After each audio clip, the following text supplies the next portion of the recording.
The Cerebral Entertainment Podcast.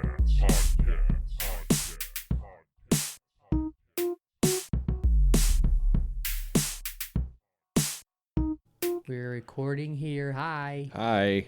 Now we're going to go over here. We're going to record. I didn't give you your silence. You want your silence? Yes. Okay.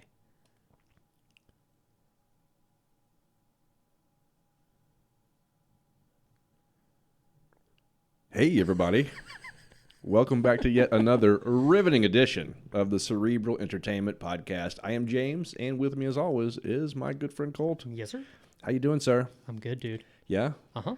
There's a lot going on in the world nowadays. There was. There is. There is. It's happening, man. It's going down. Yeah. Yeah, a lot of stuff.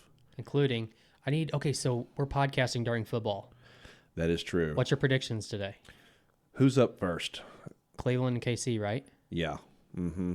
Gonna have to go with KC on that one. Okay. You? I'm there. Yeah? I'm there. Now, what about this evening's game? We've got Tampa Bay versus New Orleans. We've got the two veteran quarterbacks going at it. Mm-hmm. Tom Brady, you can never count him out, but Drew Brees is a badass too. So what do you got there? I wouldn't be surprised either way. I hope New Orleans pulls it out. I think New Orleans is going to pull it out. They are playing in New Orleans. Yeah. But I don't know how much of a factor that is this year. I don't know if we've talked about that or not, but I don't know if, like, home field advantage, how much of a factor is that this year? How much of a factor is that this year, not counting open domes? Right.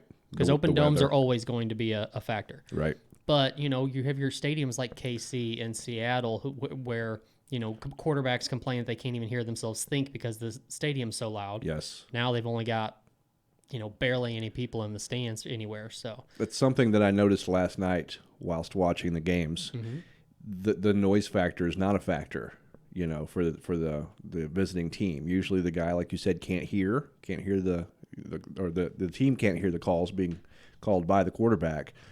It's a non-factor, man. You've got maybe what did you say? Maybe 5,000 people in the stands last night for that game. Maybe 10. Maybe. That was the LA in Green Bay that Packers, game. Yeah, right? Uh-huh. Which the Packers pulled it out, which I was happy about. Yeah. I'm always happy to see the Rams lose now. I hold grudges. I hold a lot of grudges, and I will forever hold a grudge. Not that it was the players' fault, but it's the team. So, you know, as goes the owner, goes the team for me. I'm mad at the Rams for leaving St. Louis. I thought it was shitty how they did everything. You know, he wouldn't build the team while it was in St. Louis so he could get the justification to move to L.A. I'm not going to get into all that right now. I'm just pissed off at him still. So anytime the Rams lose, I'm good. I still hold a grudge against Albert Pujols. Always will. Always will. Yeah, I don't know if I have a grudge, but I'm torn this year on what I wanted LA to do because as much as I don't really want to see LA win games, I kind of wanted to see them go to the Super Bowl with KC. Right. Now, you know what would have happened, our luck, they would have went to the Super Bowl and KC wouldn't have made it somehow, or they would have lost to Cleveland today. And then now LA is in the Super Bowl and we're all pissed off still. Right. But if KC and LA could have went to the Super Bowl and KC could have dominated, it would have been a little bit of comfort for Missourians, I think. Maybe. I like where you're going with that. Yeah. I would like to have seen. I've always wanted to see the Cardinals and Yankees in the World Series, just basically for the same reason. Not that the Yankees, I don't have a grudge against them. They were just that dominant team for so long, and the Cardinals haven't played them in the World Series since, you know, whenever. Cardinals-Royals World Series would also be great again. Which we almost had. Was it last year or the year before? Year before. Mm-hmm. I think so. Whenever the Royals won, I guess was that, you know, the Cardinals didn't quite make it, right? I think it was 2 years ago. Yeah. But yeah, that's just the I-70 series happened in 1985, and I remember that series and the call that cost the Cardinals the entire series in Game 6, I believe it was. It was a call at first base. I believe it was Willie McGee was obviously safe, and they called him out, and we ended up losing. I don't really begrudge the Royals for that so much, but I would like to have a redemption series. 25 years later? Yes. But other than that, I just think it would be cool. I like the Royals, though. I'm a Royals fan. I don't remember that because I wasn't born. What year were you born? 88. 88, really? Yeah. My goodness. You're just a pup still. A little bit, Colt. yeah. That's okay. I'm okay with that. Yeah, Keep me a pup as long as I can be a pup. no doubt. No, that's good. I wish I were still a pup. I'm a pup at heart, though. That matters somewhere, somehow, It does. Sure. It does to me. Just like Brandy said, age ain't nothing but a number, or something like that. Who said that? Brandy Who's Brandy? also predates your time, I guess. She was The a singer. Oh, okay. Yeah. That Brandy. Yeah. I got you. Okay. Yeah, she went out with Kobe. I think Oh, they went to really? prom together. Really? I believe so. Yeah. That's cool. Look it up. I know you're a Kobe fan. I am. So And I was really, really wondering who he went to prom with. now you know. Thanks to the Cerebral Entertainment Podcast. Yeah, you know things you don't care to know. But yeah, I'm excited to watch. I guess we'll be able to watch the evening football game because right now we're recording as KC is whipping the ass of Cleveland. Oh, are they? I don't know. I'm just Oh, you're assuming. Okay. Just making assumptions. But yeah, I think so. You're gonna look bad whenever this comes out if they lose somehow. Maybe. But it wouldn't be the first time I've looked bad, and I'm sure it won't be the last. We can edit. We can edit it out. I guess. I don't mind looking like an ass sometimes. But yeah, I just don't, I want to watch the game, but I don't want it to take up too much of my time because I am heavily invested in the Netflix documentary Don't Fuck with Cats.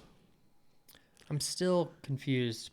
Is it just trending now, or is like saying that it's popular on Netflix or something? Is that where it popped in your feed? I guess, because I didn't go looking for it. Because it was like almost a year and a half, 2 years ago that came out. Yeah. Yeah, and I'm not like downplaying it. Like it was a phenomenal show to watch and was really intriguing, but it just I'm surprised it's just now getting around to you. I don't know. Or you're getting around to it. I'm whatever. a little slow. I'm a little slow about things. But the show is very interesting, and just the way it builds up because, these animal rights activists catch this guy who is, you can't see his face or anything. Mm-hmm. You can just kind of see the outline of his bone structure of his face and things like that. But he's killing kittens on video and posting them to YouTube, I think is where it was at.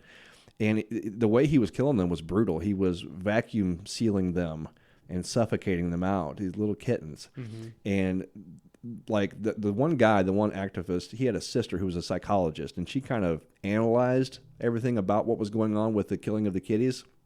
And she noted how like he would first love on the cat first, give it some love and pet it. Mm-hmm. Then he would suffocate it, right? And so the psychologist told her brother, she's like, he's not done. He's not going to stop with just kitties. And so I don't want to give too much of a spoiler, I don't want to spoil for anyone. Right. But it does escalate. And the search for this guy and all the things that, like his internet presence played a huge factor, and it was just, I highly recommend Don't Fuck with Cats. And I also highly recommend not fucking with cats because I like cats. I am a cat fan. Yeah? I have a cat. Yeah, I know. Yeah. Your cat is huge. And she hadn't always been that big. It's like one day I came over and all of a sudden your cat had like tripled in size. Yeah, I've been saying that all she does is eat, and when she's not eating, she just cries to eat. And it's not like we're not feeding her. Obviously. But yeah, I don't know. It's weird. Everybody's like, it's just a winter coat, and I'm like, that's a big coat. It's not, though. When you pick her up, she's hefty. I mean, she's got a nice thick coat, but she's got some meat on her, man. Yeah. It's like, man, she is not lacking for food. Right. But she's beautiful. I like her, and I bonded with her a little bit last night. I like cats a lot. Cats each have their own personality, right? Like a dog, I love dogs too. But dogs are a man's best friend. You always pretty much know what you're getting with a dog unless they've been mistreated. They'll lick you up and down, and most dogs, other than, Juice, he hates me. But most dogs will come up and they'll give you all the loving that you could possibly want, that you need. They're happy to be around humans. Cats aren't always like that. Cats, a lot of times, they would just rather not be around people. Yeah. But some of them are. Some of them are lovely. We have a kitten at home now, and she's a great kitty. You can tell because like when she reaches out Sometimes she'll reach out to play, but she'll be really gentle and she won't use her claws. You know, as a kitty, it's not like she's had that much training, but she just knows that we're her caregivers and she doesn't want to hurt us, and she understands that her claws do that. Right. And so it just amazes me that she has that kind of intuition, that kind of insight, not to want to hurt, but she'll, you know, use her paw and just pull your hand closer, or if she wants to be petted, you know, but she won't reach out and do one of those because she doesn't want to hurt you. Yeah. That's awesome. I love cats. You think that's what they're doing, or are you just digging too far deep into it? No, I don't think so. You don't think so? I've had a lot of exposure to cats. Grew up with cats because I had 2 sisters who always had cats. And, Yeah? Yep. Some cats will scratch you. Some cats would rather scratch your eyeballs out than look at you. Right. And so, like I said, each one just kind of has their own personality, and it also has to do with the way you raise them, right? If you play with them too rough when they're kittens and things like that, they tend to be a little more scratchy and brutal and antisocial, perhaps. Some of them are just like that anyway, though. They have a disposition, they have a demeanor that they're born with, just like kids. Kids, you know, you think, man, if I raise this kid just like this, I'm going to do this, this, and this, and you've got it all planned out. And then they'll throw a wrench in the system, and you're like, where did that come from? It's just like they're born with this personality and this attitude or this, you know, perspective or whatever. You're like, where did that come from? I didn't raise you like that. And then school, I'm sure school, like when they get old enough to go to school and things like that, throws another wrench into things, because now you're not the only environment that they have. There's another environment where they learn different things. And Right. Yeah. Yeah. And then you've got YouTube. Like my son, he's 9. He has a potty mouth, and he doesn't hear me and his mom talk like that. It's because he gets it from the internet, and so I've got to watch him. You know, I've got to monitor what he's watching, and it's kind of hard to do sometimes because we try to limit as much as possible. You know, the phone is a great babysitter sometimes if you're not paying attention. You know, if you're not paying enough attention to your child and what they're doing. It's easy for my son to go down a rabbit hole. Starts out with just watching something, you know, harmless, and watching other people play video games or watching some silly cartoon that he thinks is funny. But then as he goes along, you know, the suggestions, he'll go down this rabbit hole. Next thing I hear, you know, some gamer or somebody playing a game and just using all kinds of foul language. And then, of course, my son, being the sponge that he is, he's an information sponge. Like, he knows things. He just pops off with things. You know, he's like, one time he's like, hey, Dad, did you know that differences in atmospheric pressure causes your ears to pop? And just out of nowhere, I was like, well, that makes sense, son. Actually, I did know that, but I wasn't thinking about it. Anyway, he's a sponge of information, but not just good information, also bad information, right? So it all gets in there and circulates, and then I get a note from the teacher saying, your son's dropping the F-bomb again today at school, and yada, yada. Could you please talk to him? Maybe, I'm sorry. Sorry again, Mrs. So-and-so. Well, I've gotten, I haven't gotten in trouble for it or anything like that, but, you know, there's some times where I'm at work when I won't have like headphones in. I'll just have the computer on, and I'll just turn it on YouTube, and I'll type in something. Whether, like, if I want to listen to music, I'll type in, you know, 90s alternative music or whatever, and then just have that playing in the background while I'm doing what I'm doing. Yeah. And then, you know, if I'm getting into working and I'm not paying really attention to what it's going on, you know, an hour later, it's hard telling what they're talking about, or, you know, because it's not a music video anymore. It's, you know, conspiracy theories about something, or, you know, it can get pretty wild if you're not really paying attention. And it's weird. I don't know how that algorithm actually works, but it blows my mind. Yeah.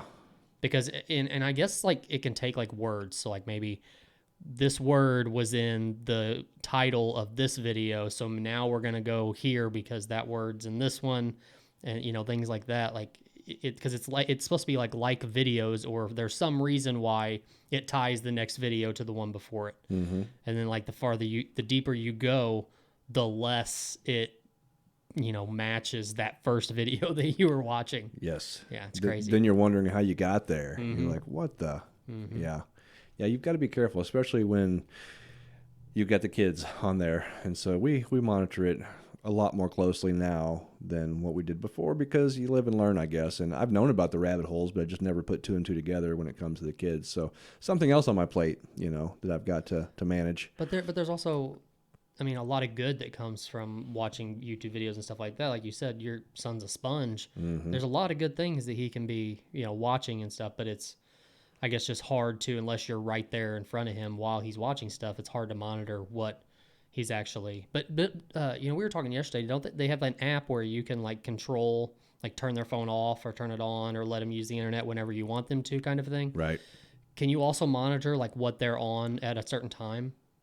So like, say you're on that app now, can you see what your son is watching on YouTube right now? Does it do that or no? I don't know. Oh, okay. I mean, I would think that there's something out there like that. I think the app that we have, it just shuts their phones down when it's no more tech time, Gotcha. right? So we just shut it down, and that's effective enough. But you just have to pay. You have to pay a lot of attention to what your kids are doing. Hopefully, there's an app. Now that you mentioned that, that's a good idea. Hopefully, there's something like that where we can monitor it a little more closely, like in real time, what he's actually watching. That would be helpful. That way, we don't have to helicopter all the time over him just to provide that oversight. But at the end of the day, you got to find some way to watch what those little boogers are doing, because it doesn't take no time. And there's so much good information on YouTube, like we were talking about last night, learning how to just do whatever, putting floor in, building walls, fixing your washer, fixing your dryer, whatever. I mean, if you want to do it, it's on there. Like I was mentioning last night too, I can look for different, cognitive behavior therapy approaches and kind of see someone who's doing it in action so that I can kind of see what it looks like. It's just a wealth of information, but not all information is good. A lot of information is not good. Yeah, I've also found myself falling into the trap of, I guess it's not a trap, but it's just like what it seems like people are doing now is like patience is a very hard thing to come by with most people now, and I'm the same way. If I I was trying to put in a screen door, and I turn on YouTube and I'm trying to find out the best way to do it, this, that, and the other. And if there's not much going on in this video in the first 20 seconds, I'm going to the next video. Like I have no, and then if I like high speed scrub to like the middle of the video, I could have passed it, or I could have not gone far enough or whatever, but I'm like, the next video will probably tell me, and I just have no patience. My patience is gone. I don't know why. But I think it's just like the time we live in now. Like it's just everything's at our fingertips, and when we can't have it right now, it angers me. Angers the blood. Yeah, we need instant gratification. I think that is a direct result of the technological age that we live in. Because we're so used to. It's ridiculous. I remember when like the internet first came to our area. It was dial up. And it was ridiculous, right? I think about it sometimes. The pages would load so slowly. Like you had to, waiting for 30 seconds to a minute for a page to load was just common. Nowadays, if there's a couple seconds delay when I'm trying to get to something, I get mad, right? It's like, what's up with this internet? You're supposed to be, here right now. I want the information before I can even, I want 86G internet right now. Yeah, exactly, right? Yeah. Faster than I can think about it. That's how fast I need it. Technology has spoiled us like sure. that. And it just continues. Things just keep getting easier and easier, but the consequences also keep getting more and more significant, right? The consequences of, just like the information coming to my son, that's a consequence of just the easy technology. But also, the hacking, the lack of privacy, all of these things, the threats that are potential, and a lot of them are real. I don't know if you've ever had any instances where your computer was hacked or you caught a virus or something like that. It sucks, and people can really do some damage. It's funny. I got an email. It's one of those spam emails, which I knew, but it was good, right? It was good. I don't know if I've ever mentioned it to you, but this person said that he hacked my Zoom account, right?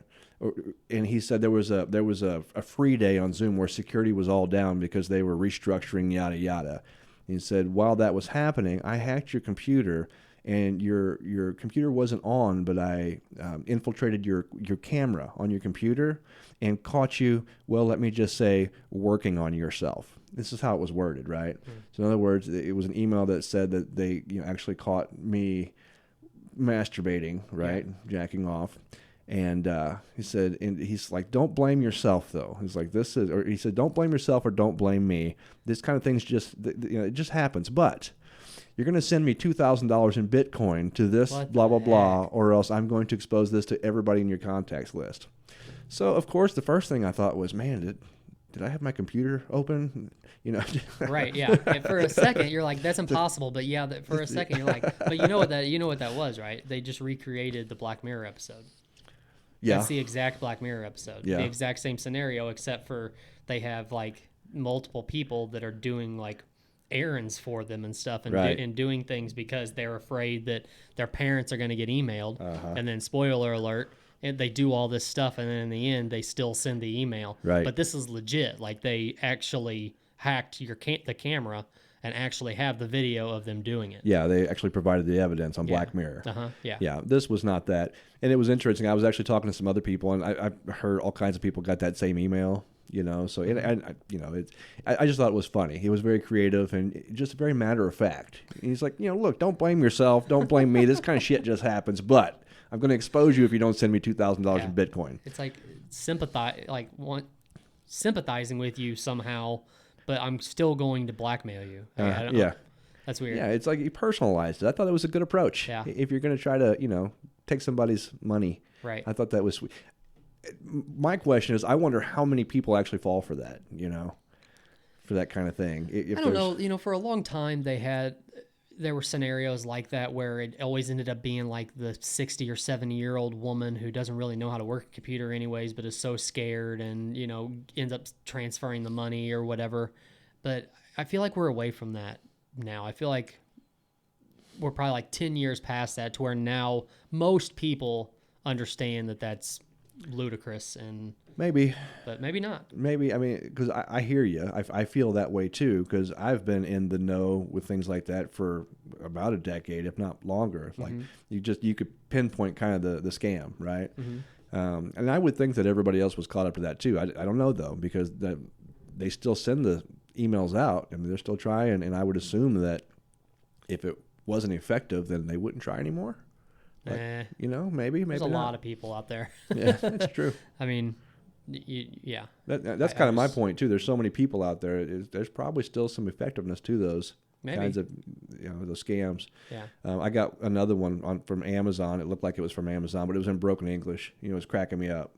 It's like if you're going to try to pull off a scam, make sure that the English isn't broken, because obviously I'm not going. My Amazon account's been shut down probably 1,000 times. According to these emails, these scam emails, and very interesting. But well, you mentioned Bitcoin a while ago. Have you heard? There was 2 stories recently that I heard about Bitcoin.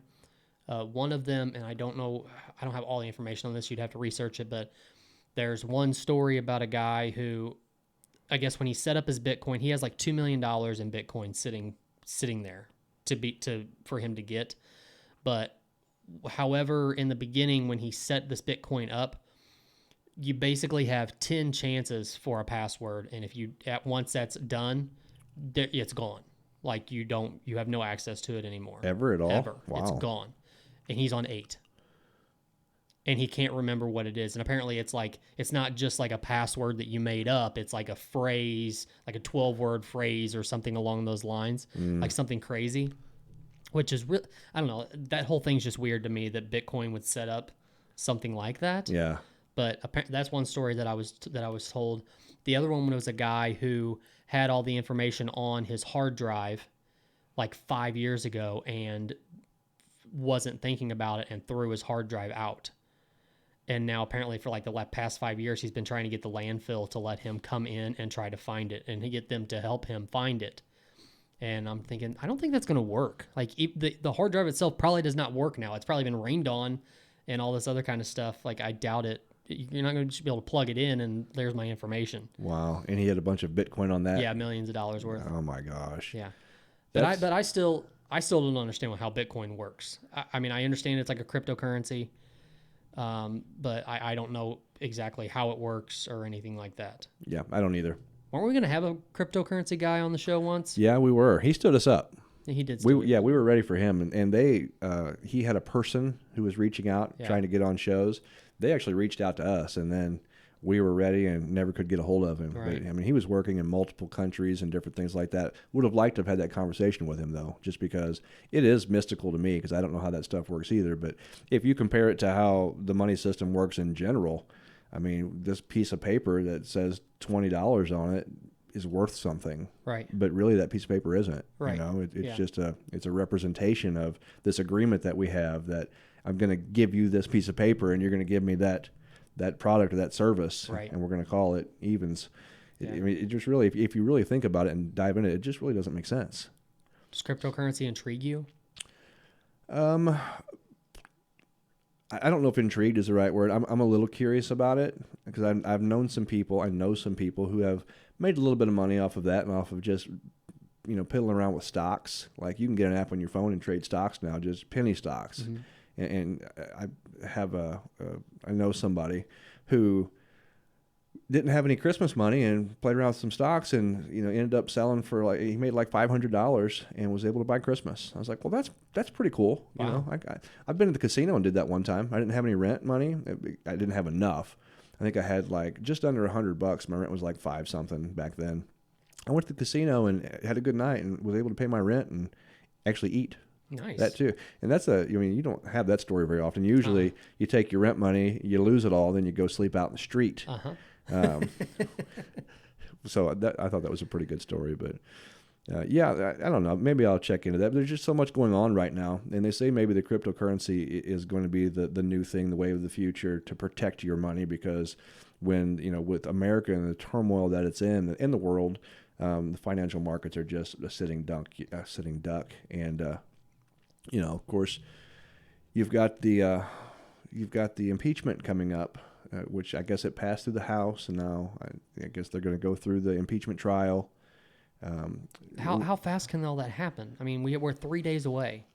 As of right now, when we're recording, Mm-hmm. we're 3 days away from inauguration of Biden actually entering office. Yes. The impeachment's a process. So they're not, the goal is not, it's symbolic to some degree, I guess. They're going to finally stick it to Trump. This is in his face. It's like you're not going to get by with this again. But if it's, I guess my question is, can he still be considered impeached past Wednesday? Yes. He can? Yeah. That's ridiculous. Yeah, because I guess that's why they're pushing through the trial. The impeachment itself, it has more ramifications than just not sitting in office as a current president. It's not just the removal. It also compromises his pension, which is for a lifetime. It compromises his ability to be reelected. Which people are already saying that he'd like to run again in 2024, which I think is ridiculous. But I wouldn't put it past him because he does whatever he wants to do. Yeah. And then it also compromises his ability to have Secret Service detail over the course of his life, which most or all retired presidents have. And so if they could take those things away from him, plus the symbolic, spit in his face with "ha we got you" impeachment, then that's what they're after. Yeah. It's not the removal of office. Like you said, we have the inauguration coming up this upcoming Wednesday, January 20th, which is going to, by the time this episode drops, that will be in the past. But I am wondering, do you think that, because there's a lot of talk about all the extra security detail and whatnot around the inauguration, around even just the state capitals, and especially, in Washington, D.C., do you think the world or the country's going to burn? You think the crazy right is going to rise up and try to stop this inauguration from happening? I don't know. Yeah. I mean, it's anybody's guess, really, I guess. But it makes me think about the whole, which the episode as of now hasn't come out yet, but it'll come out Wednesday. And by the time people listen to this, it'll be in the past. But the whole Capitol riots deal and how the media. Some people say that it was terrible and awful, and then other people say it really wasn't that bad, and media has just blown it all out of proportion. Mm-hmm. So I'm curious to see what's going to happen, but I mean, from what we were told, there was a 6 o'clock curfew and everybody was gone by 6 o'clock. I mean, that's you can riot, but not only till 6 o'clock, and then they were gone. Now, is it going to be the same people? I don't know. It's hard to tell. Yeah. And, with the D.C. riots, there was some death, right? There was a protester who was shot by police, and then there was a policeman who was hit over the head with a fire extinguisher that also died. And those are the only two that I can see that were actually confirmed. I've heard up to 5, but I couldn't confirm that. But those 2 people died, so that's something, and it's we don't want to minimize any loss of life, but absolutely. I don't think that I don't think the world's going to burn on the inauguration. I think it's just the media is once again hyping it up. The media is so good at dividing the people, and they do it because it's the ratings, it's the excitement, it's so people keep watching the news, and so they keep talking about it, and so they're just glued to the media, that's the media's job, just to keep you coming back. And I'm like, yeah, but the problem is that people still like me and you don't understand what is really being like with like anything, any of the riots or any of the stuff being robbed and all that kind of stuff over the past few years. I look at it, I'm like, still, what was achieved by any of that happening? And it's the same situation now. Is things going to burn?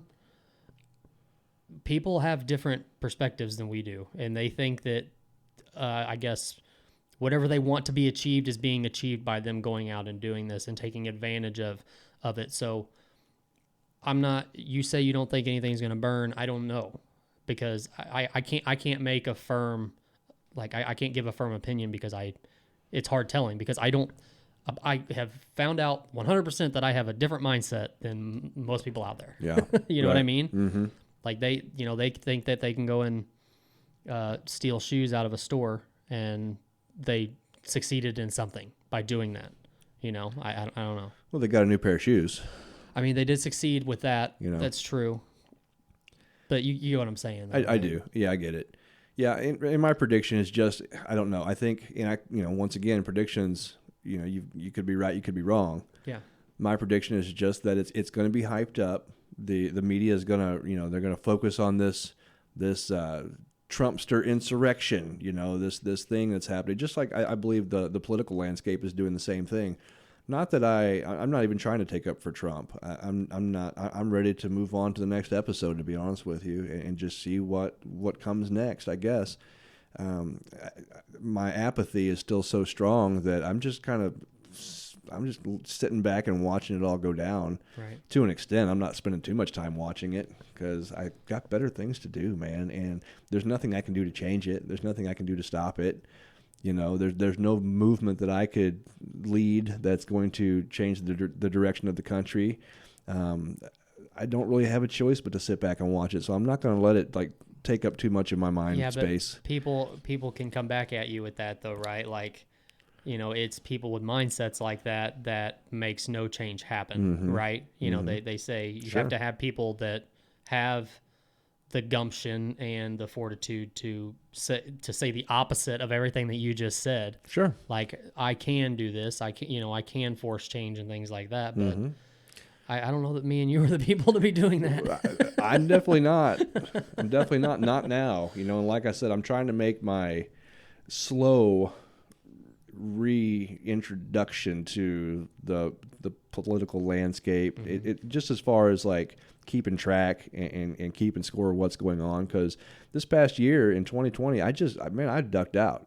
I didn't watch the news hardly at all, barely kept up with the news outside of COVID, just because it has a lot of consequences in my industry and just in general with society. But as far as politics, man, I couldn't really tell you much of what happened in 2020 because my apathy just grew to an extent to where I just didn't care anymore, like really at all. Yeah. And that might be kind of sad for some people. Well, how could you affect change if you're going to have that kind of what if everybody had that attitude? Then the government would just roll all over us. Yeah, that's probably right. That's probably true. But I think that it's not just my attitude toward it. I think the conditions have caused me to have that kind of apathy, that kind of attitude. Yeah. Because there are and you talk about people who really believe in what they're doing. You've got two very, very different sides of a continuum who are fighting with each other, and they believe that in what they're doing. They believe that their way is the right way, mm-hmm. right? They're trying to enact change. They're trying to affect change by storming the Capitol building, right? Is that the right thing to do, though? Probably not, but they believe in what they're doing. Mm-hmm. Was it right for, any other kind of riots and looting and things like that? No, probably not, but, they believe that their actions were justified. They believed in that. So just because you believe in it doesn't mean it's the right thing to do. I think sometimes, for me, for my own sanity and just for my perspective, I think sitting back and just watching it all go down was the right thing for me. honestly, at this point in time. What do you mean? There's the right thing. Well, it's just not to get too involved in or invested in it. I gotcha. Even with the podcast, with talking about it too much, I didn't want to invest too much time talking about it because the sides are so divisive and the issues are so polarizing. It's like you say the wrong thing and you get burned at the stake, so to speak. Yeah. You're ousted from polite society, if you will, and it's just I don't really want to walk that tightrope right now. And to be quite honest with you, I think I kind of rinsed my palate, so to speak, when it comes to views. And when I am reintroducing myself back into these topics, I think I'm going to have a fresh perspective because I haven't really had a perspective all this time. And so I'm ready to just take some things in So is that and like grow. So is that like in general? Like you don't. I mean, do you still lean one direction over the other, or are you like coming back at this like I'm in the middle and I'm going to try to get information from all different sides and see where I end up? Does that make sense? Yeah, and I've always kind of been in the middle, though. It's like different issues affect me different ways. Like, for instance, I am not very big on gun control. I'm probably not as far out there, for the lack of a better phrase. I can't think of one, but I'm not as cavalier as Bryant, who we had on, last week, and that'll drop, this Wednesday. But I am. I'm close. I don't know. I kind of teeter on whether or not background checks are a good idea or not. I like the idea of the wrong people having background checks, but I don't like it. When normal everyday citizens have to register their weapons, that sounds a little too commie for me. Right. I get the logic behind it. I just don't like the government having that much, information and control. Right. Which is another rabbit hole. But I bet those people that actually have a background that says they should not have a gun feel a lot worse than you do or like they feel the same way, but a lot more intense. Yeah. Like I don't want to have to. I don't want to have to register this. I don't want to have to you to run my background check to do this. But the thing is, those are probably the people that are getting guns illegally anyway. So the ones that have the clean backgrounds are all the ones that are having to register that the government's keeping track of. So that's another problem with the whole gun control issue, the background check issue. It doesn't really rectify the problem, I don't think. I don't have the numbers to say that it does or doesn't, but with that logic, it seems like it's pretty freaking futile. That's kind of like the whole drug thing, right? It's like you make drugs illegal, people get it elsewhere on the dark, black market or whatever, or just from a dealer down the street or whatever. Yeah. But if you make it legal, then there's some people that think it'll be rampant, it'll be a lot worse, or they think that it'll be, it'll make things calmer and less people will do it because it's so easy to get a hold of. Yeah. Kind of thing. Kind of the same way with guns, right? Kind of, I guess. The problem with guns though is that something like a drug, even whether it's, something like cocaine, if you made cocaine legal, you could actually expect that crime would lessen because you're not going to have the same laws apply for, because you can go get cocaine down at, 7-Eleven, just say they sell it there, wherever, at the head shop, wherever they sell cocaine at, just legally. Just like a dispensary, I guess, with pot, you can just go get it there. So there's not going to be that black market, which, that black market, it creates violence. It creates a lot of illegal other types of activity, so on and so forth. But the drug itself is only affecting that person, like in a negative way. Like if you go and you overdose on cocaine, you're not going out and overdosing a mall full of people with the cocaine. With a gun, that gun has the propensity, it has the potential to harm a lot of other people. And so it's a little bit of a different perspective. Yeah, but I guess if you throw like, which I understand beer is legal, but, same kind of thing. But it doesn't necessarily just affect me. And just like cocaine, if you do cocaine, I'm sure you're not in the normal mental state that you would be. So it could affect other people depending on how you react to it or what you do with it, right? Probably not. I don't know. Maybe it may be the same amount of people as a gun could. I mean, depending on what kind of gun we're talking about, I guess. I'm not talking about going into a theater and, shooting up the place, but even if it's just a handgun or something like that, that can affect just one person or it could affect, 100. It just depends on, I don't know. There's a lot of different ways to take it. There is. But once again, I'm for I'm anti-gun control. And I don't mean that completely, but I do. So it's kind of a touchy subject, but I don't like the government having that much of a hand in things. On the flip side of that, though, and this is where I kind of teeter on two different sides of I guess the aisle. It's where I kind of meet in the middle, and I step on the left sometimes, step on the right sometimes. But with universal health care, I don't think that universal health care is a right. Obviously, it's not in the Constitution.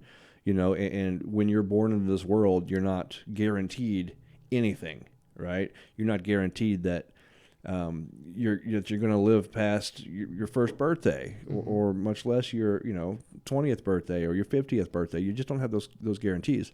But I think when a country has when it has as much economic wealth as what the United States has experienced, isn't it just a good idea to have everybody on a healthcare system where it just makes sense to me? Like and I know it's kind of a socialist idea, but I like it. I like the idea that you can just use that pot of money instead of going and fighting the kind of wars that we fight and all the wastefulness that we have. And I don't know if you've looked at they were tying it into the stimulus check, but it was actually just the yearly budget.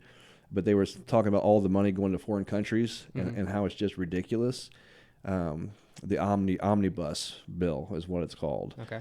But I forget what it was, but there was some kind of like so many millions of dollars going to Pakistan for arts and procurement, something or the other. It's just ridiculous. Wasn't there something in there for going to towards transgender studies and stuff like that too? Yeah, somewhere over there. Yeah. And I get it. If you've got enough money, it's like, so the world, I mean, we're all like, those countries are quote unquote our neighbors on Earth. And so you want to try and help out, but it seems fishy, It seems like that's not really what we're supposed to be doing. And I think it's the way that it's just part of politics. Somebody's paying favors for something that was done, or paying for future favors or something. Right. And it's just kind of ridiculous. My point is, though, if we could take and really button up with our finances as a country and put that toward healthcare, I just think that's a good idea. Right. It's not that there's a right or that we deserve it, but I kind of earned it as a country, and just not the richest people should get the super quality healthcare. I think everybody should have access to that. So it makes sense. Just kind of both sides, because that's very much more of a left leaning idea. The guns, gun freedom is much more right leaning idea. So I just kind of, wherever I land, I'm okay with that. And that's you're right though. That's exactly the approach I'm taking when I'm reapproaching this whole, thinking and keeping up with politics and current events. I'm just going to kind of see what's going on, and if I have a view one way or the other, that's just how I'm going to view it. I think more people should be like that. I don't want to be super partisan. I don't want to be Republican or Democrat because I think both those parties suck. You're not laughing, but it's funny. But anyway, I digress. It's right now our leader of the country, the president of the United States, is under fire. He's going to face impeachment, it sounds like. There's talk of the country burning with the inauguration, yada yada. Whether you support the conservative ideas, Republican ideas in politics or not, I think the main thing at question was Trump's leadership style, right? His leadership style rubbed a lot of people the wrong way. Where do you think, off the top of your head, where did he go wrong? How did he go so far off base approaching the country like he did? Because I remember back when we first started talking, you and I had discussed, it's like, well, let's give this guy a chance. He's coming from the outside. I was ready for a wrench to be thrown in the system. I was ready just for something different. I'm tired of politics as usual. This is what I'm saying back then, 2016, 2017, whenever we started. Yeah. Let's see what happens.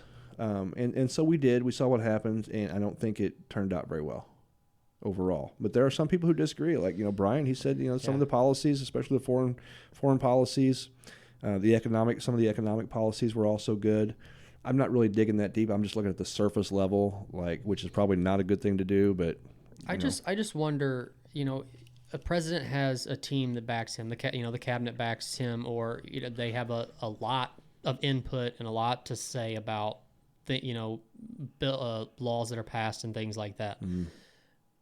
I can't imagine that Trump had and maybe I'm wrong, but I can't imagine that he had like a whole lot of a big grasp on most things when it comes to being a president. Like, I think his ego got him into that presidential seat. Yeah. And I think that there's a possibility that there's a lot of things that he was blamed for, but for things that went through that he didn't have a whole lot to do with.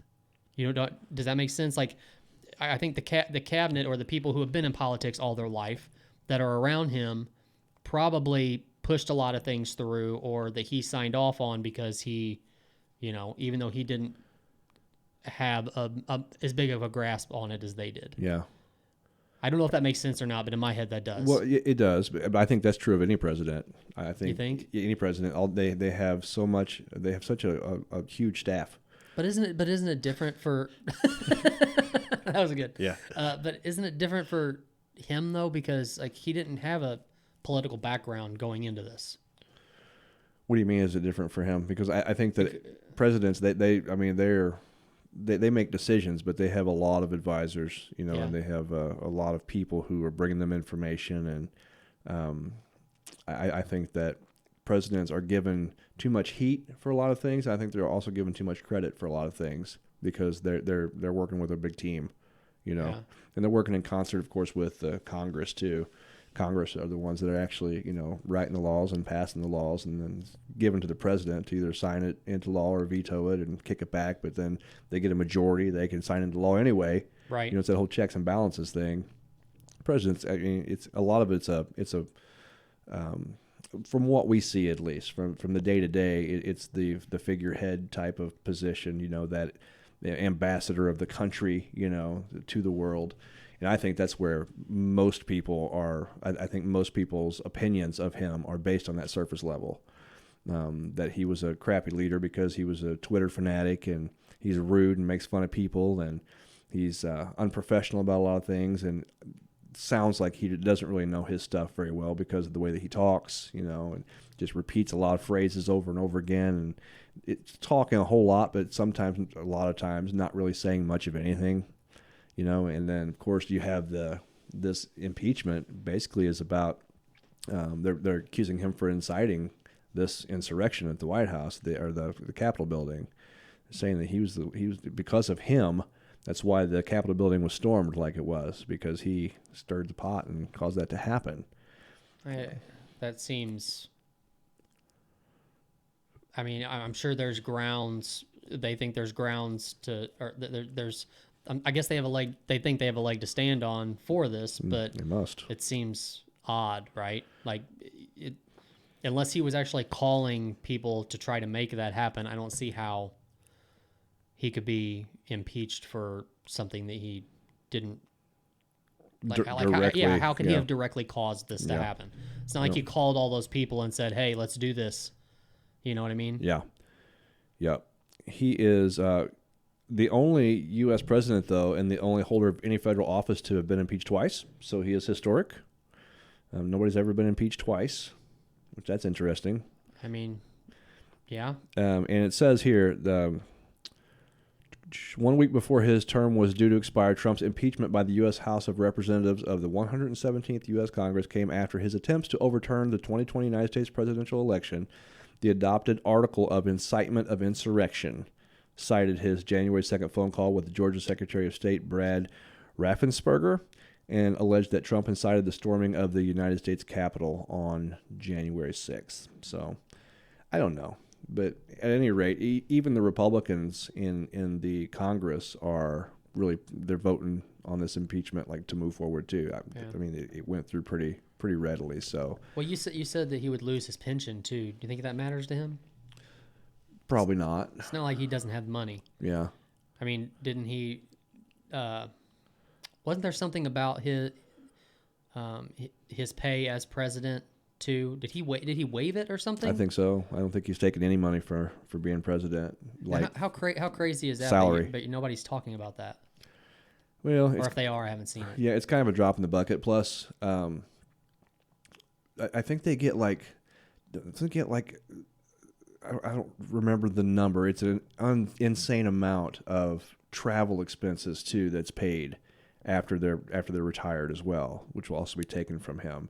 But the work that like Obama and the Clintons and I'm sure Bush too, they made so much more money after their presidency was done. Right, that's where they scored just millions and millions and millions of dollars in speaking engagements, and of course they get to travel over the place. I think they get just all kinds of freebies just because they were the president, and that's where the real big money comes in a lot of times. I think the presidential salary, I mean, it's what, $200 and something thousand a year, something like that. I don't know.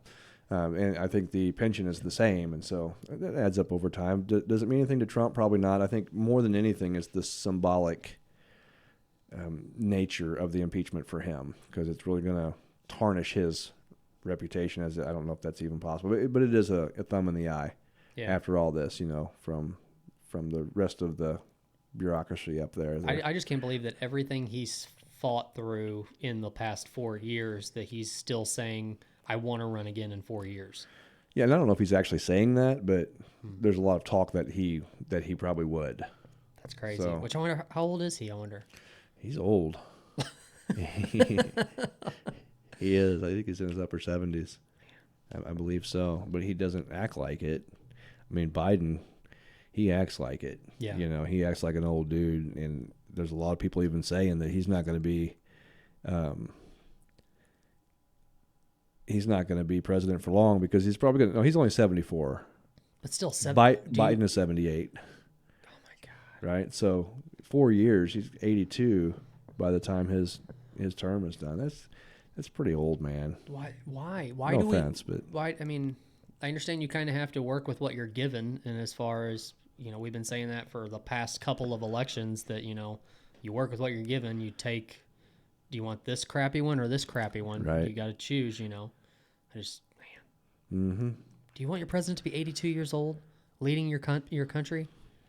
I don't know that you do. No, but he's got a nice young vice president who's ready to take the seat if he needs to vacate office. Yeah. So, maybe according to plan, who knows? But maybe. I don't know. His leadership style is definitely going to be a lot different than Trump's. He's going to be a lot more laid back, and he's just going to look like the old guy up there, kind of pulling the levers.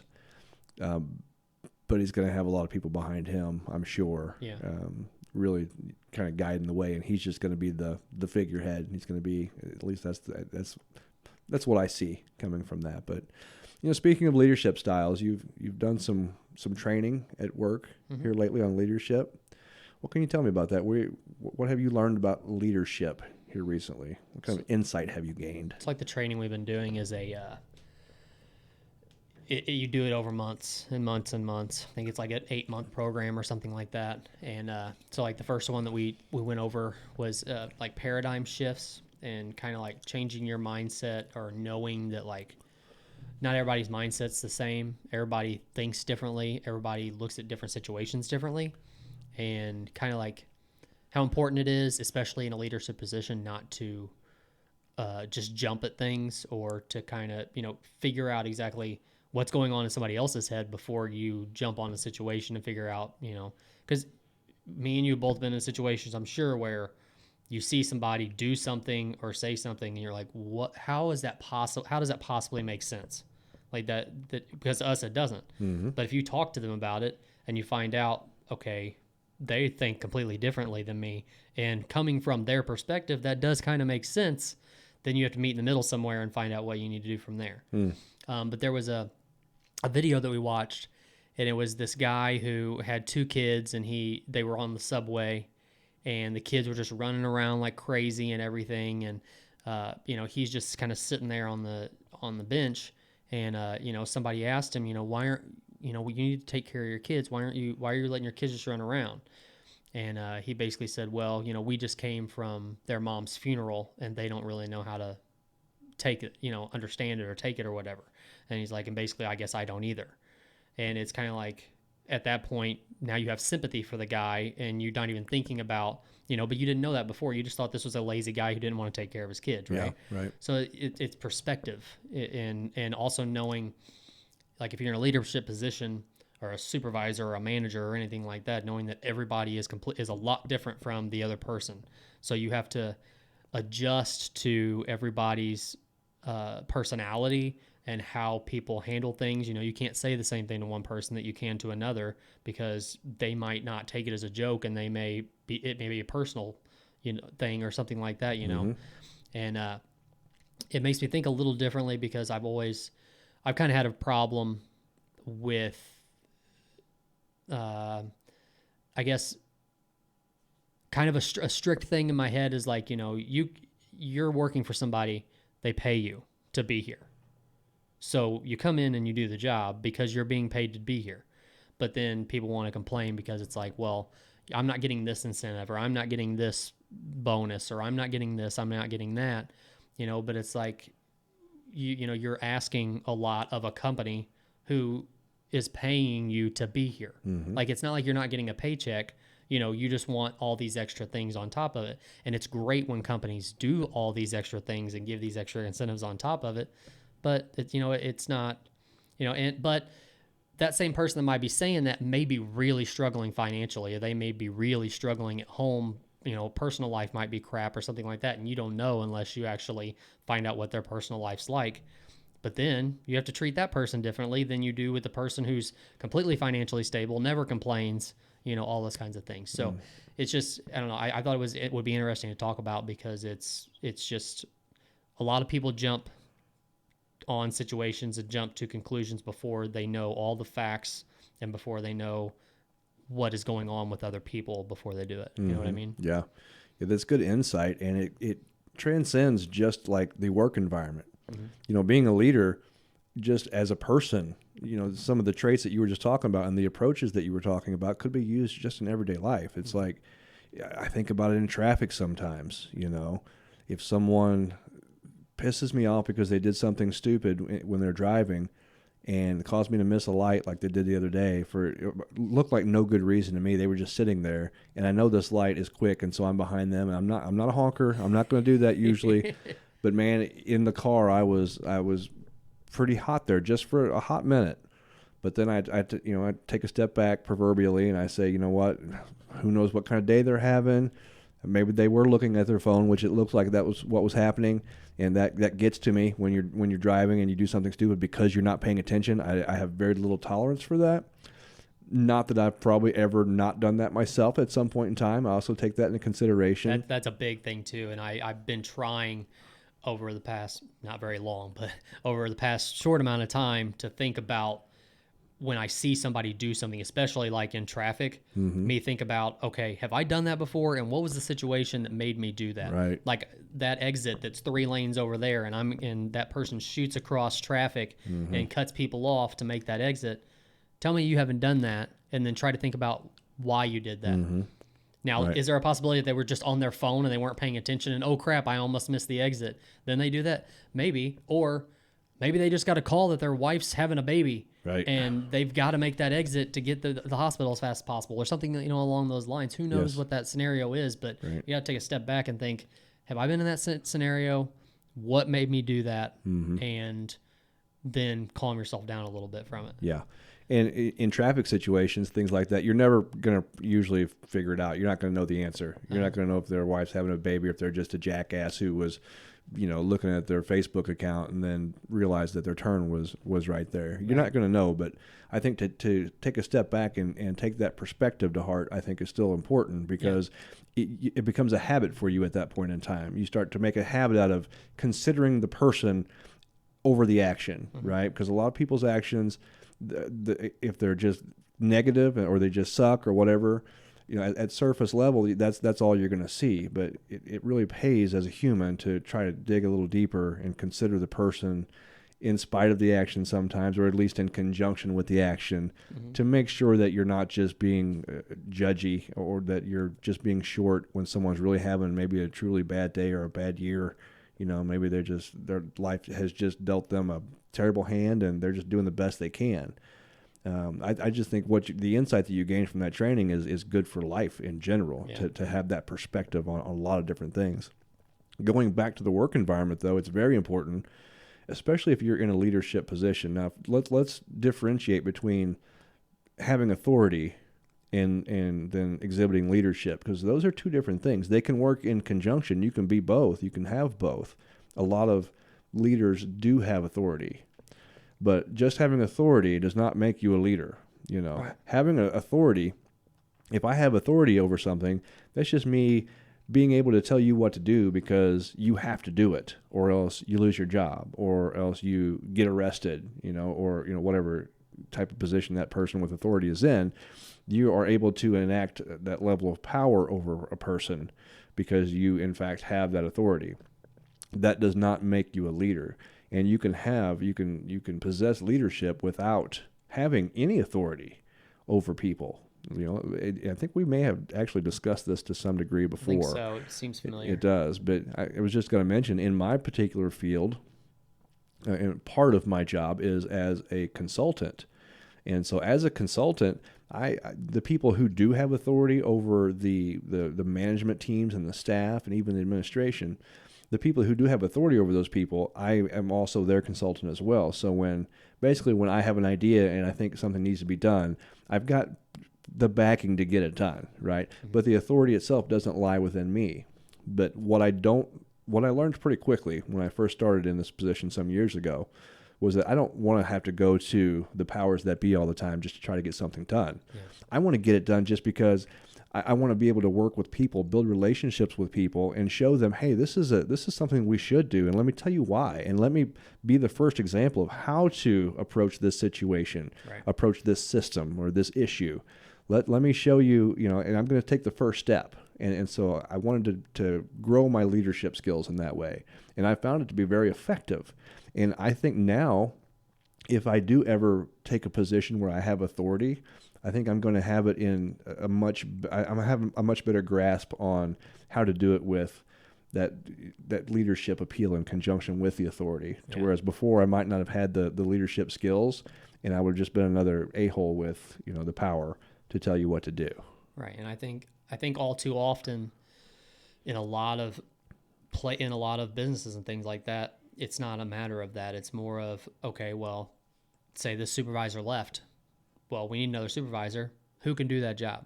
It's not a matter of who has the skills to be able to do that job, or who can train other people, who knows how to deal with people, who knows how to look at different personalities, who knows how to, all that kind of stuff. A lot of times it's, well, we need another supervisor. I guess the person underneath them will promote them.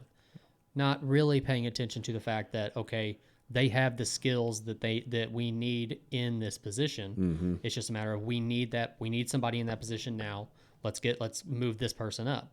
And then there are times, like you're saying, these people now think, okay, I have authority over other people, and now it's taking advantage of that versus really learning, and that's why I really like what my company's doing, is because we're doing these videos, and I'm not technically in a leadership position right now. I've been in one here, but I'm not now, but it's management there and higher ups kind of pick and choose the people that they think would be good to go through these different leadership programs and stuff. Right. And basically they are using all of us as the future of the company, mm-hmm, kind of thing. Because they're grooming you. Yeah, because at a certain point, these managers that are in place now are going to retire and things like that, and they're going to need, people to fill in those spots, mm-hmm, or anything can happen to anybody.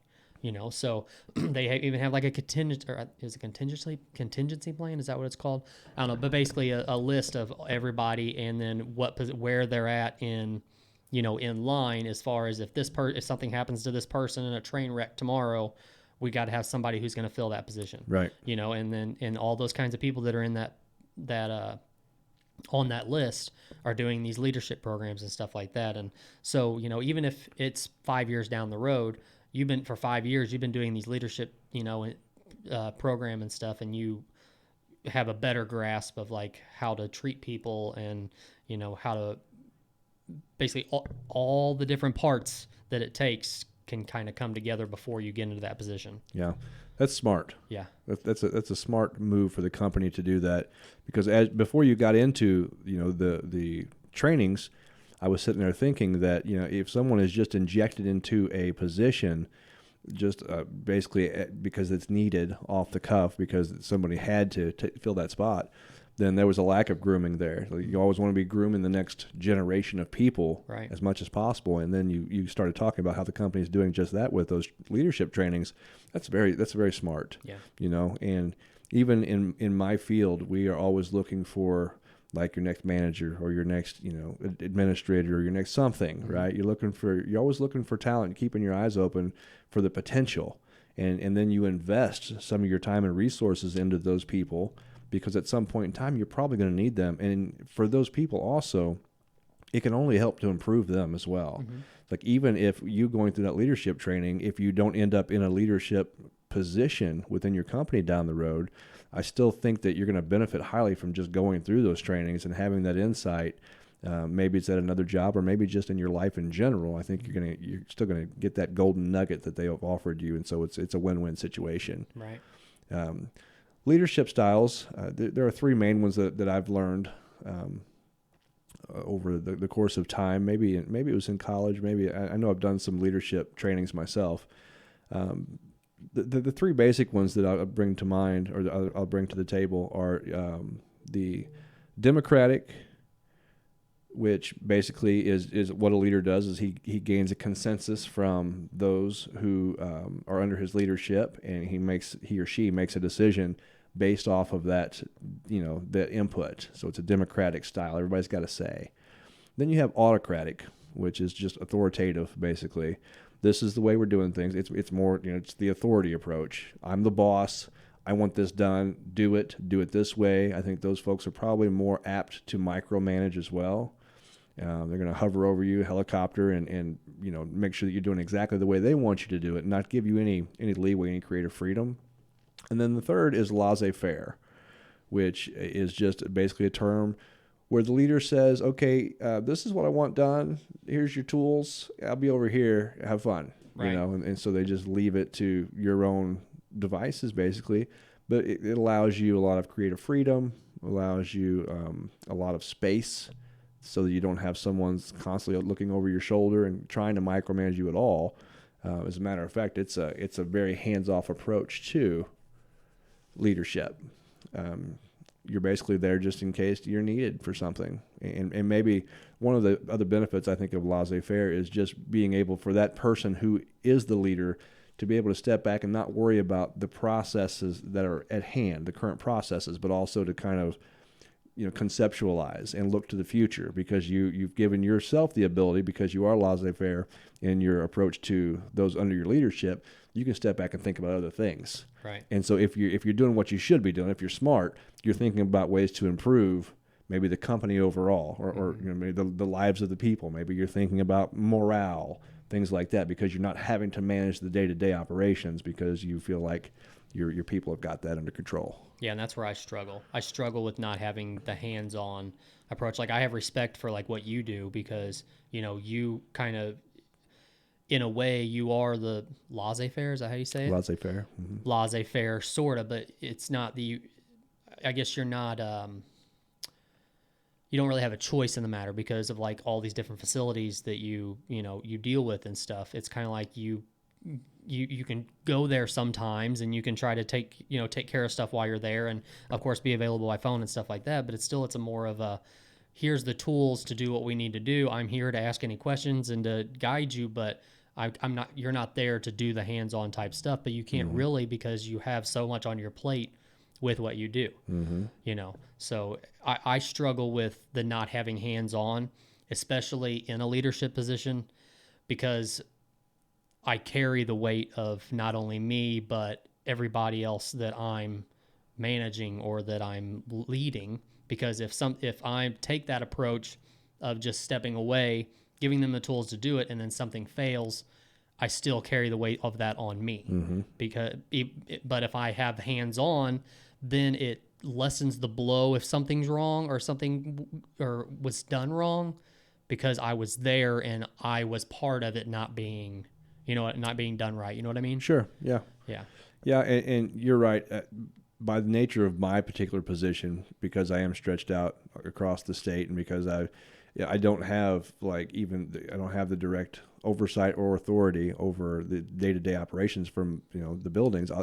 My home building is where I do have the most hands-on approach, obviously, the home campus. But that also, because of the nature of that position, I'm also, when something does go wrong, I feel it.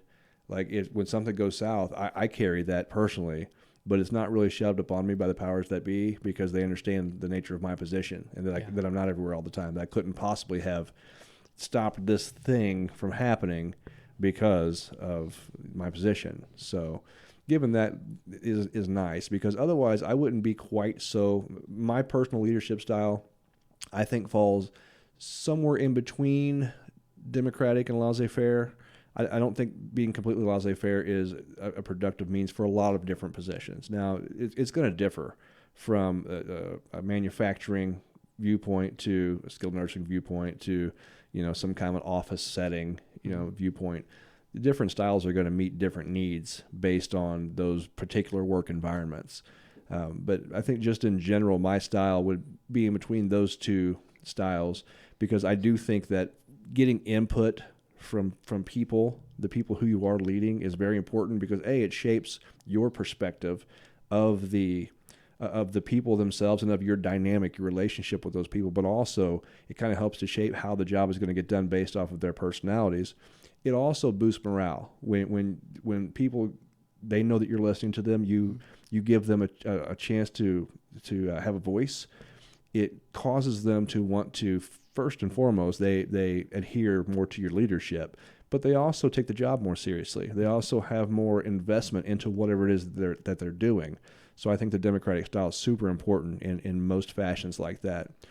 After that, though, I'm not a big proponent of micromanaging, though. I don't want a helicopter. I don't want to hover too much, because I know, and people are different. Some people need that. And if people need that, then I can give it. It's a tool I can use, but just my default style, I don't want to be hovering over you, because I don't like when I'm hovered over, really. Right. I'd rather you give me a little bit of space, tell me what you need done, give me the freedom to figure out the best way to do it. If you've got any input, I'll gladly accept that, but I don't want you hovering over me all the time, because it doesn't help with my own productivity. And I think for a lot of people, if not most, that's the case, once again, depending on the work environment. But you should also feel like you've succeeded more if you have given them the tools to do what they need to do, and then they can do it, because like you said, then you can move on and do other things or think of the future or whatever in the scenario, and know that things are still getting done here. Right. And things are being done right. Yeah. So then that succeeds, and it also helps you to build, off of that.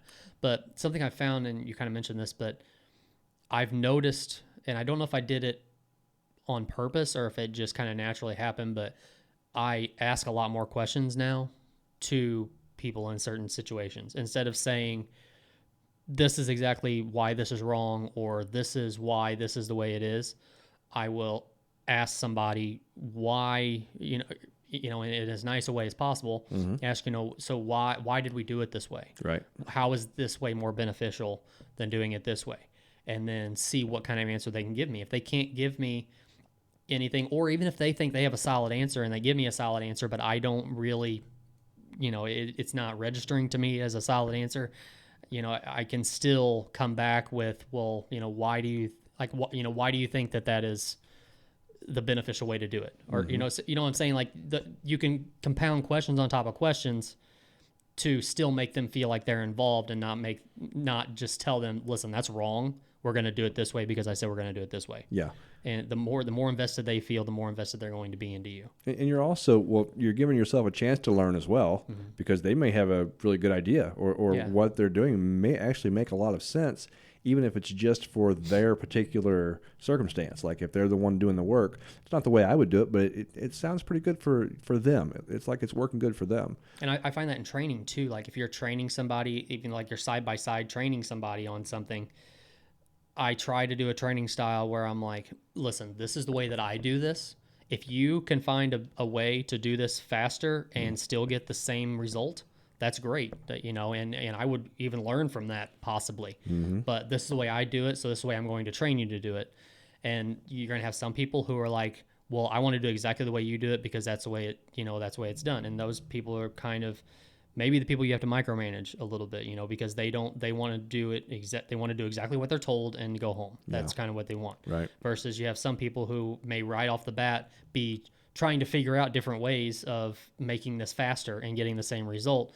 And those are the people you're probably going to be pushing up the rankings a little faster because they're the ones that are really thinking about how can I benefit, how can the company benefit, how can we, do things better. Right.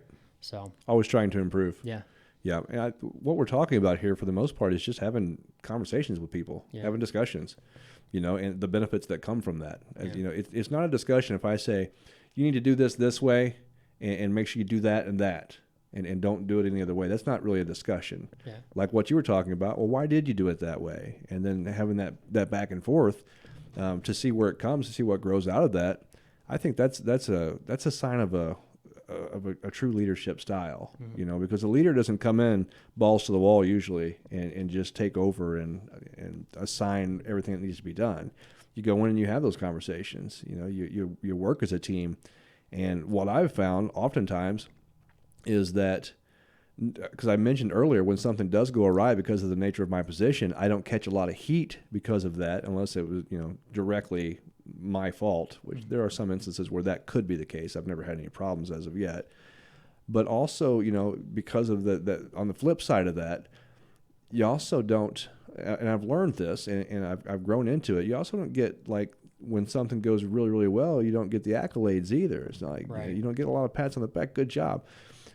What you get, though, is over time, like the system has been working well. It's been running, and it's recognized, especially by the superiors, the powers that be. They recognize that they haven't had any major mishaps, or they haven't had to come in and fix a bunch of mistakes that you made or something like that. But what I've learned is when you're doing a good job as a leader, and this includes as a parent too, the people who you're leading, they feel efficacy. They feel self-confidence for themselves. They feel like, so they're not going to say, hey, thanks, James, for all that work you did for me. They're going to be proud of what they did. They're going to be like, hey, look what I did. Mm-hmm. And you've watched them grow this whole time, and you're like, good job. It's not about, because I guess I had some expectations of my leadership style kind of being a little more, like people would be, I guess, a little more grateful for that because of the nature of it. It was, kind of a nurturing type of approach, so on and so forth.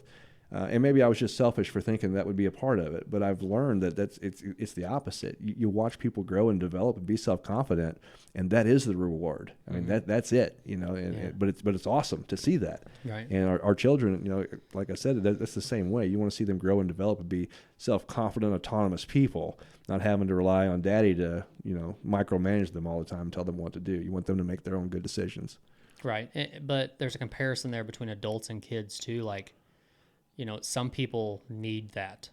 Like they need you to tell them, hey, that you did good there. Mm-hmm. Or, if you want them to continue to put effort in, and the effort they put in they may not be doing it right, but if you'll still be able to see it, they're putting in the effort because you told them they're doing a good job or whatever, Yeah. And you can form somebody that way. Mm-hmm.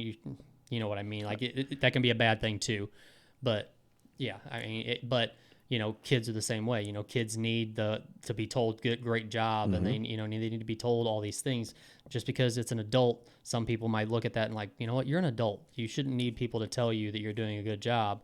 Especially when it comes back to what I was saying a while ago, is like you're paid to come into work. Mm-hmm. And I used to think that way, is like you're paid to come here, do the job you're supposed to do.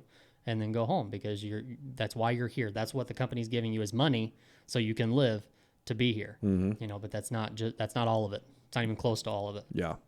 No, and you're right though, but I think that those people that you do have to reassure a lot, which I give a lot of reassurance anyway, just because I just think that's part of being a good leader. I just like to do that. Yeah. I just like to remind people, hey, if nothing else, I appreciate what you're doing. I appreciate your work. Yeah.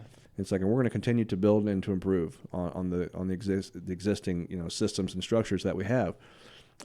But those people that you do have to reassure a lot, those probably aren't your future leaders either. Right. Yeah. You know what I'm saying? Uh-huh.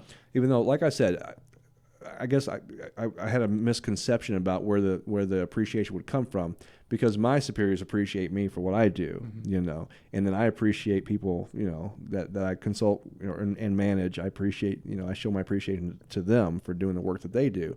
And so it's supposed to trickle down, although I do shoot it back up sometimes too, just to let them know that, hey, I appreciate the opportunity for this position and the creative freedom and so on and so forth. Anything that I do appreciate them for, I let them know every great once in a while. But that's not as important as it going down. Right. And I want to make sure that those folks, because it's an investment. And it's not very costly to me at all, right? It doesn't cost me anything to say, you know what, I appreciate your work. I appreciate the effort that you're putting into this. That costs me absolutely nothing but a couple of words, a couple of breaths, and the investment can go a long way, because, like what you were saying, it builds them up. It builds them up, and it motivates people, and it increases their productivity, increases their desire to do a good job for you. And it's so easy to do. I think a lot of people, especially those who use the authoritative style of leadership or just straight up authority, they miss the point on that. And they lose a lot of opportunities to develop people and to increase whatever it is that they're trying to produce. Right. So yeah, it's good stuff, man. I like that you went through that training. That's a good topic. And who knows, we might revisit that again down the road. And see if we've made any adjustments or any more growth in our own leadership. And yeah, I got more training coming up too. Sweet. For the next 8 months. So perfect. Be good topics to throw into the mix. I'll be looking forward to it, because I love that topic. And it's something that I've actually invested myself into, leadership. And I was raised to be a leader and not a follower. I haven't always done great at that growing up. Sometimes I did become a follower and didn't really even realize it. But today in my current life, I feel like I put a lot of time and effort into trying to be a good leader as much as possible. So right. Love it. Yep. Good stuff, man. For sure. So I guess we'll see if the world does in fact burn down this Wednesday. And I guess we're going to go see if Kansas City is in fact beating the asses off of Cleveland. Well, right? I'll tell you this. If the world burned, nobody's going to hear this. Touche. So touche. Maybe we just send it up into the cosmos and just shoot it up to a satellite or something. It'll shoot around somewhere. Somewhere. Yeah. I mean, some other planet down the road will pick up the CEP and be like, "Hey, these guys were, I don't know. I'm not sure what they were. They talked a lot, but I don't know if they really said anything." They just talked in circles. I don't know. Right. What leadership? What does that mean? Thank me to your leader. All right, man. We're out. We're out.